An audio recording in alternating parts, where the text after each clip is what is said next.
Shalom, shalom, peuple de Dieu. Que le Seigneur nous bénisse. Que la gloire lui revienne.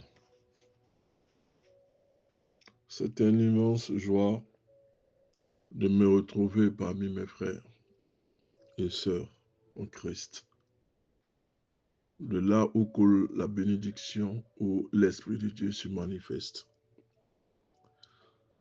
Le thème que je vais voir avec vous, obstacle ou tremplin. Quand on entend obstacle, on voit par là même tout ce qui est blocage, tout ce qui empêche d'avancer. Tremplin, c'est un moyen, un rempart, un socle, un moyen de rentrer dans son succès, de rentrer dans sa bénédiction et de rentrer dans tout ce qui lui a été promis. Tout ce qui nous a été promis. Les difficultés que nous vivons sont-ils des obstacles ou des tremplins? En fait, voici la question qui nous est posée. Psaume 20, verset 8. Aux uns, les chars de guerre, aux autres, les chevaux. Nous, notre confiance, nous la mettons en toi, Éternel notre Dieu. Psaume 20, le verset 8. Ceux d'entre nous qui sont intéressés par l'Antiquité, les antiquités romaines, n'ont pas manqué de marcher sur d'anciennes voies construites par les Romains, comme la célèbre Via Appia qui reliait Rome à Brindisi. On en trouve partout sur le pourtour des Méditerranées, en Turquie, à Pergame, en Éphèse, en Syrie, en Jordanie et bien sûr en Israël. Et je parle bien des pavés qui ont été entreposés afin d'affaire des chemins de passage des hommes comme des véhicules. Donc, ce genre de pavés, on en trouve un peu partout. En Turquie, à Pergame, à Éphèse, en Syrie, en Jordanie, en Israël.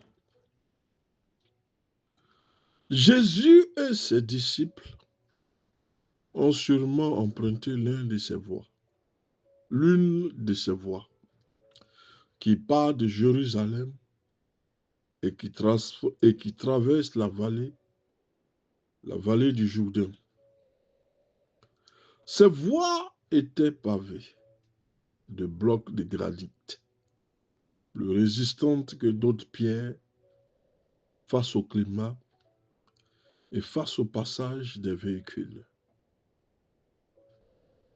Ces pavés ont été polis par le pas des milliers de soldats qui les ont parcourus au cours des siècles.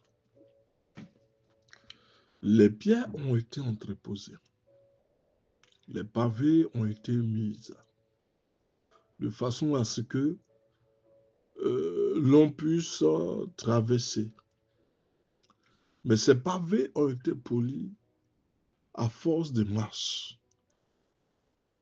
à force que ces voies aient été utilisées comme la voie des véhicules. Donc, à force de marcher sur ces pavés, elles ont fini par obtenir un éclat, une forme resplendissante. Elles sont scintillantes. Pourquoi nous disons toutes ces choses? Nous allons comprendre les choses plus tard.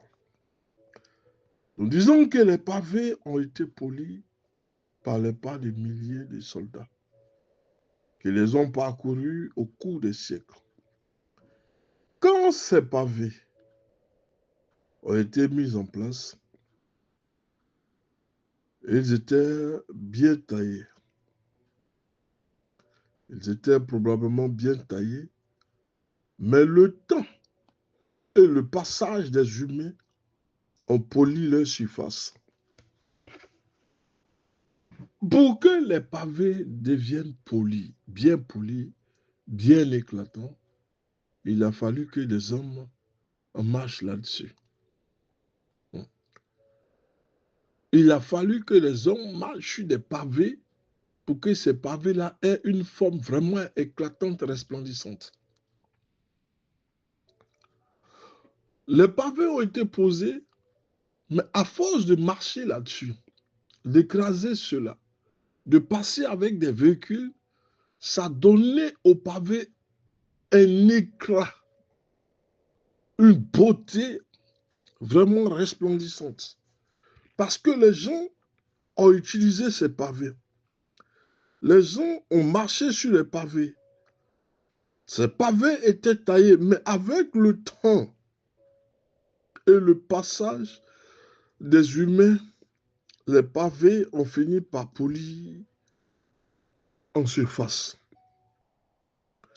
Deux leçons se dégagent de cette illustration. Notre vie est remplie de pavés. Ça veut dire des difficultés, des obstacles. Et pour les surmonter, nous avons besoin des anges du Seigneur pour nous apporter, pour nous porter dans leurs bras, afin que nous ne trébuchions pas, nous ne tombons pas sur des chemins difficiles. Dieu n'a pas promis d'enlever ces pavés de notre route, mais il a promis de nous aider à les surmonter ainsi qu'à acquérir la maturité spirituelle. Qu'est-ce que cela veut dire? Nous avons dit dès le départ que les pavés ont fini par être polis à force d'usage.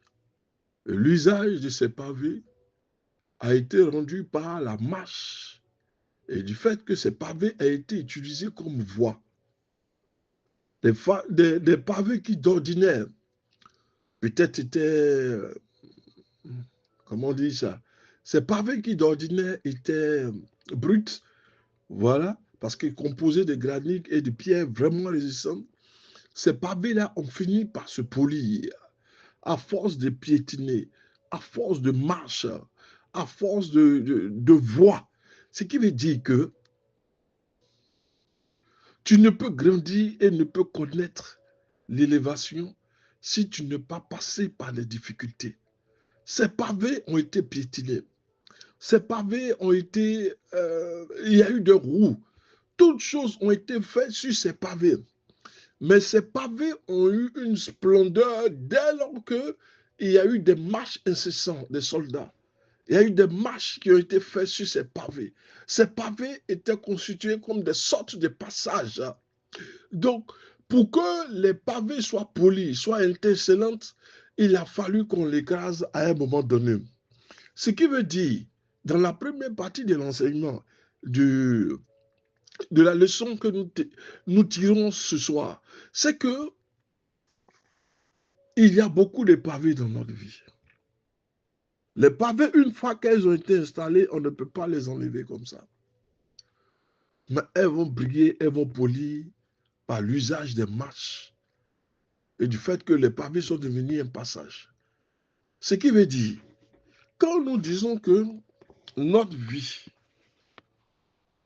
est remplie de pavés, de difficultés, d'obstacles, pour les surmonter, nous avons besoin des anges du Seigneur pour nous porter dans les bras, afin que nous ne trébuchions pas sur des chemins difficiles. Dieu n'a pas promis d'enlever ces pavés de notre route, mais il a promis de nous aider à les surmonter, ainsi qu'à acquérir la maturité. Ainsi, les obstacles vont se transformer en tremplin. Là où nous voyons un obstacle, c'est plutôt une bénédiction qui se cache derrière.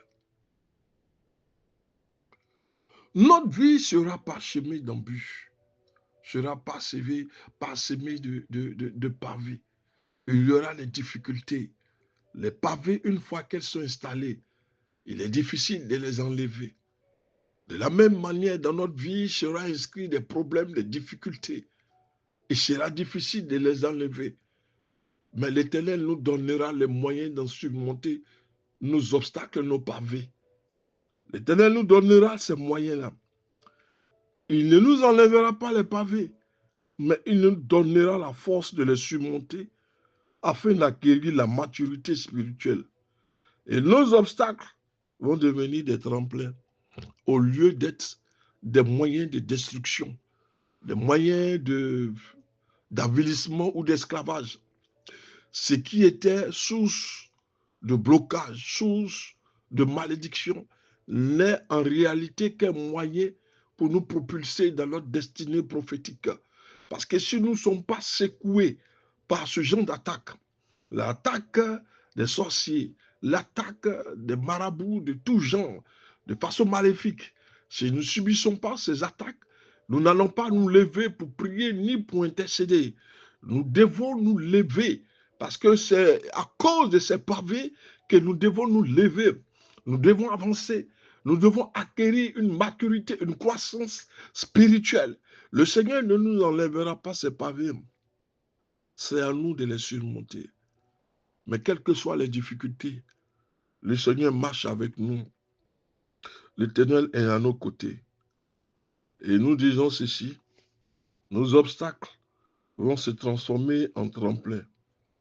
Souvenons-nous de ces guets à travers les petites rivières de notre enfance, faites de grosses pierres placées au travers du flot et qui nous permettaient de sauter les unes sur les autres pour atteindre l'autre bord. C'est un peu la même chose avec ces pavés. Nous devons gravir chaque échelon. Nous devons aller pas à pas. Nous devons sauter pied sur pied pour atterrir à l'autre bord. Nous ne pouvons pas rester à un bord.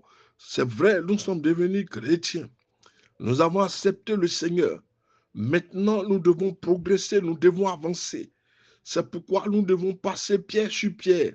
Ces pieds qui sont parfois dans des rivières ou dans certains lacs. Et nous devons sauter, nous devons marcher pas à pas jusqu'à arriver à l'autre bord. Ta vie est une étape de progression, une progression vers ta destinée. À toi de t'élever. Le Seigneur marche avec toi et tu dois apprendre à progresser. La deuxième leçon que nous pouvons tirer, nous disons, nous pouvons aussi imaginer que nous sommes semblables à ces pierres.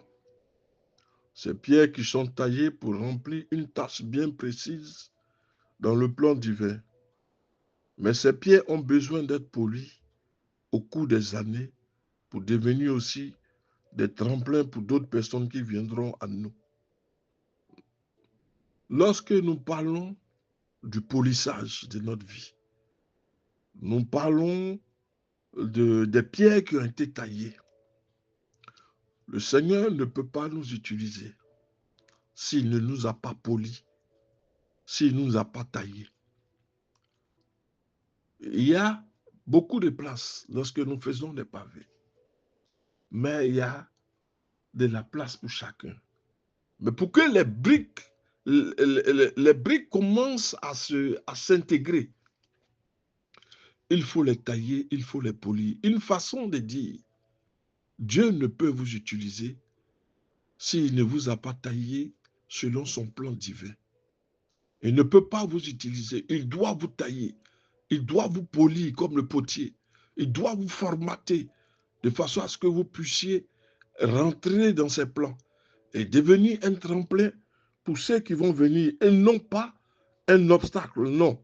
Nous devons nous réjouir de savoir que Dieu ne cesse de nous polir, de nous rendre mieux adaptés à servir ses plans. Tant que l'Éternel ne nous a pas taillés, ne nous a pas polis, nous ne pouvons pas rentrer dans ses plans. Nous devons abandonner ce qui deviendra un obstacle pour nous-mêmes. Nous devons nous laisser polir et tailler par le véritable potier. Que Dieu vous bénisse, le pasteur Samuel.